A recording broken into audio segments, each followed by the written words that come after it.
Serial तुमसे तुम तक के अगले एपिसोड में एक ऐसा ट्विस्ट आने वाला है जिसे देखकर दर्शक दांतों तले उंगलियां दबा लेंगे।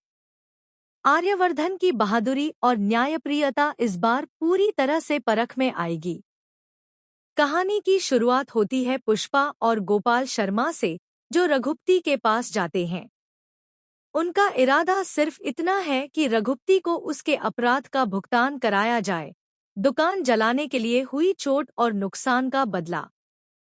लेकिन जैसे ही पुष्पा अकेले ही रघुपति के गुंडों का सामना करती है, मामला और भी खतरनाक मोड़ ले लेता है।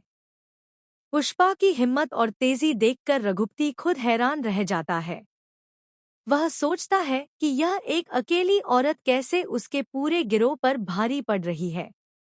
हर एक आदमी जो उसके साथ था, अब पुष्पा की ताकत के सामने थर्रा रहा है।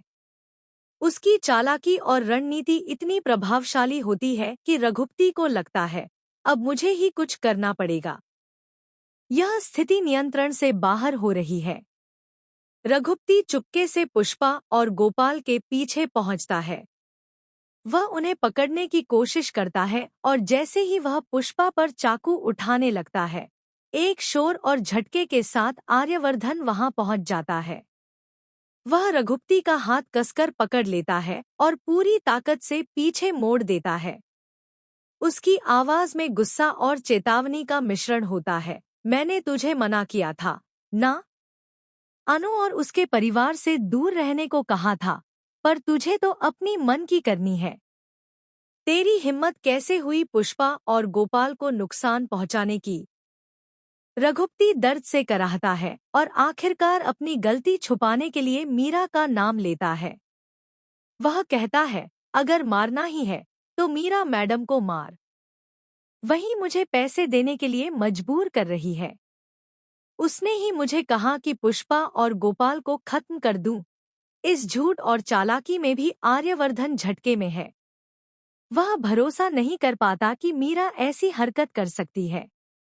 उसका विश्वास इस कदर है कि वह तुरंत बोल उठता है, नहीं, मीरा ऐसा नहीं करेगी। तू झूठ बोल रहा है। मीरा ऐसा नहीं कर सकती। लेकिन रघुपति की साजिश चालू रहती है। वह तुरंत मीरा को फोन करता है और बोलता है, हेलो मीरा मैडम, आपका काम हो गया। मैंने मार दिया उस पुष्पा और गोपाल को।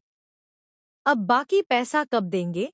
दूसरी तरफ मीरा अपने घर में बैठी खुश होकर मुस्कुराती है। उसका दिमाग पूरी तरह से योजना में डूबा हो।